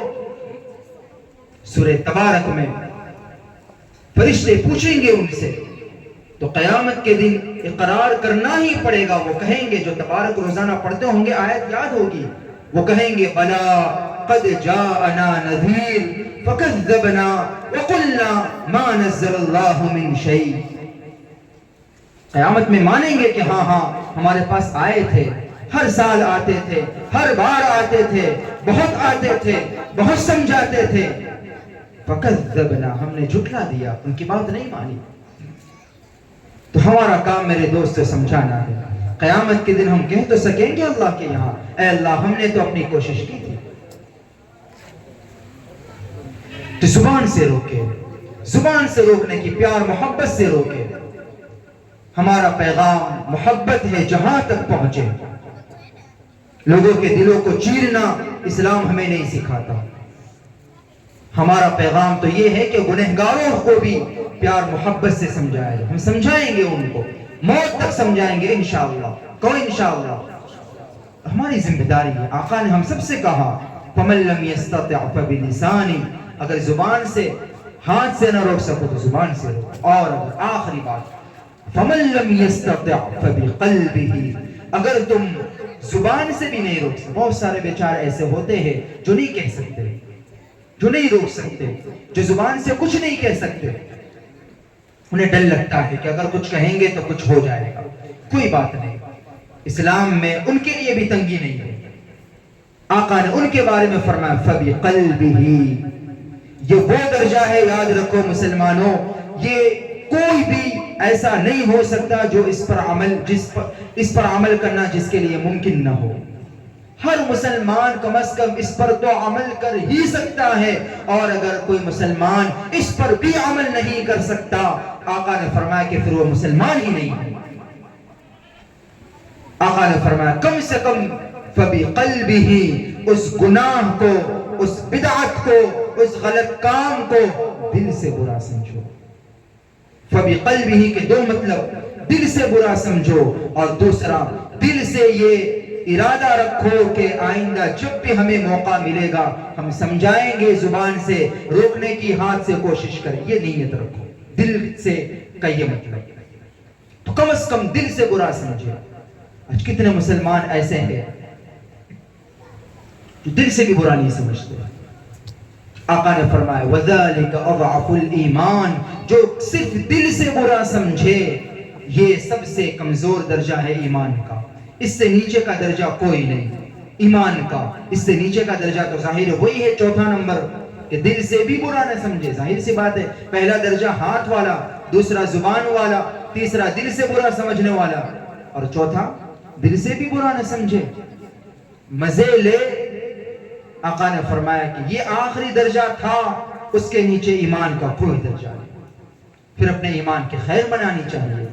اس لیے میرے دوستو، بڑی خوبصورت زندگی اللہ نے دی ہے، بڑا خوبصورت قرآن اللہ نے ہمیں دیا ہے۔ اس قرآن کو تھامو، اس قرآن کے پیغام کو سمجھو، اس قرآن کی تعلیمات پر عمل کرو، ایران توران کی باتوں کو سن کر اپنے اعمال کو ضائع نہ کرو۔ دنیا آخرت میں کامیابی کا بس یہی واحد ہمارے پاس راستہ ہے۔ گر تمہیں خواہی مسلمان زیستن، علامہ اقبال نے شعر کہے تھے، اگر تم سچے مسلمان بن کر جینا چاہتے ہو، ایک آخری جملہ میں کہے، بس بالکل آخری جملہ اور دو شعر، اس کے بعد کچھ نہیں۔ آج لوگ یہ سمجھتے ہیں کہ مسلمان ہیں اس لیے ستائے جاتے ہیں، مسلمان ہیں اس لیے مارے جاتے ہیں، مسلمان ہیں اس لیے لوگ ہمیں تنگ کرتے ہیں۔ غلط بات ہے۔ بات سچی یہ ہے کہ ہم سچے پکے مسلمان نہیں ہیں، اس لیے یہ سب کچھ ہوتا ہے۔ خدا کی قسم، جس دن ہم سچے مسلمان بن جائیں گے، کوئی آنکھ اٹھا کر نہیں دیکھ سکے گا۔ ہے آج کے دور میں بھی سچے پکے مسلمان، دنیا کی سپر پاور ان کے سامنے گھٹنے ٹیکنے پر مجبور ہوئی کہ نہیں ہوئی؟ ہے مثال آج بھی، اور صحابہ کرام تو تھے ہی۔ تو سچے پکے مسلمان اگر بن جائے، دنیا ہماری ہے۔ اللہ کا وعدہ ہے وَأَنْتُمُ الْأَعْلَوْنَ إِن كُنْتُم مُؤْمِنِينَ۔ تو سچے پکے مسلمان اگر بننا ہے، قرآن کی طرف آؤ۔ گر تمہیں خواہی مسلمان زیستن، نیست ممکن جز بقرآن زیستن۔ اگر تم سچے مسلمان بننا چاہتے ہو تو یاد رکھو مسلمانوں، اس قرآن کو، قرآن کی تعلیمات کو چھوڑ کر تم سچے مسلمان بن ہی نہیں سکتے۔ دوسرا آخری شعر، وہ مسلمان تھے، وہ معزز تھے زمانے میں مسلمان ہو کر، وہ معزز تھے زمانے میں مسلمان ہو کر، ساری دنیا میں عزت دار تھے، ساری دنیا کے حکمران تھے مسلمان ہو کر، وہ معزز تھے زمانے میں مسلمان ہو کر، اور ہم خار ہوئے تاریک قرآن ہو کر، ہم ذلیل و رسوا ہوئے قرآن کو چھوڑ کر۔ اللہ تعالیٰ یہ حقائق ہمیں سمجھا دے۔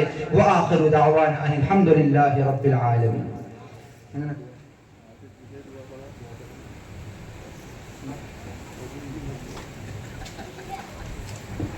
بسم الله الرحمن الرحيم اللهم صل على سيدنا ونبينا وشفيعنا وحبيبنا ومولانا محمد وبارك وسلم. ربنا ظلمنا أنفسنا وإن لم تغفر لنا وترحمنا لنكونن من الخاسرين. الہ العالمین، بہت بڑا مجمع، بہت دیر سے آپ کی باتیں سننے، آپ کے پیارے نبی صلی اللہ علیہ وسلم کے فرامین سننے کے لیے جمع ہے۔